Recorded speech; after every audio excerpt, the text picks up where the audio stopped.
Welcome to the deep dive.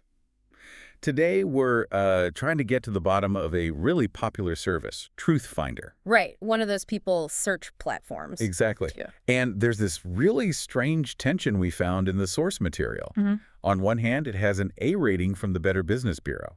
But on the other hand, the FTC just hit them with a multi-million-dollar fine. So that's what we're asking. Is this platform for real? Or is it just, aggressively marketed fluff? And we think we can settle that. The key thing to understand is that, yes, TruthFinder is a real legal company. Okay. It pulls its info from public records, social media, all legitimate sources.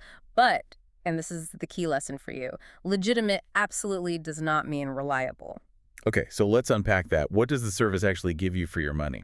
Well, it's the usual rundown. Huh. Past and current addresses, phone numbers, maybe some relatives, property records. And criminal history too, right? Yeah, that too. And to be fair, for a really basic lookup, like trying to figure out who an unknown caller is, it can be genuinely useful. And the dashboard is supposed to be easy to use, reports load quickly, that sort of thing.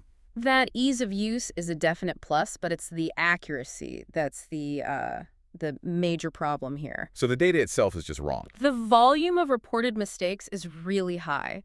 We're talking outdated information, totally unrelated phone numbers, really strange possible associate links that make no sense. So even the simple facts can be off. Oh, yeah. But when the big facts are off, that's when you get the big consequences. Which I guess brings us to the Federal Trade Commission, the 2023 action. That's when TruthFinder and its sister company had to pay that huge multi-million-dollar settlement. I just can't get past this. How does a company with an A rating from the BBB get into that much trouble? That is the core disconnect, isn't it? The FTC found it wasn't just simple errors, it was exaggeration. Exaggeration. What does that mean? The company was marketing its reports as extremely accurate, but they weren't actually verifying the data. And the source material had a wild example of this. It did. Some alerts would blow minor traffic violations completely out of proportion, making them look like serious criminal offenses. Wow. So it was designed to seem more dramatic. It seems that way, and the drama apparently continues when you try to actually pay for it. The other major complaint, the billing. It's a subscription model, and so many users report getting charged after they thought they canceled.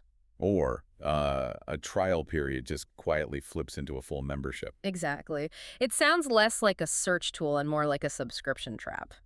Easy to sign up, but according to users, a real nightmare to cancel. Though some people did say customer support was eventually helpful. Eventually, yeah. Okay, so let's put this all together. What's the final takeaway? We can confirm it's a real service. It provides real public information. But you have to treat the reports as a starting point. And only a starting point. Please do not make any serious decisions based solely on what you find in one of these reports. Good deep dive for you at home might be to look up your own report, just to see what kind of misinformation is floating around out there about you. And that leads to the final provocative thought I'd leave you with. Okay. The challenge for you isn't just verifying the basic facts in the report. It's about assessing intent. What do you mean? Well, given the FTC findings, you have to ask yourself, how much of the bad data is just a simple error? And how much of it might be deliberate?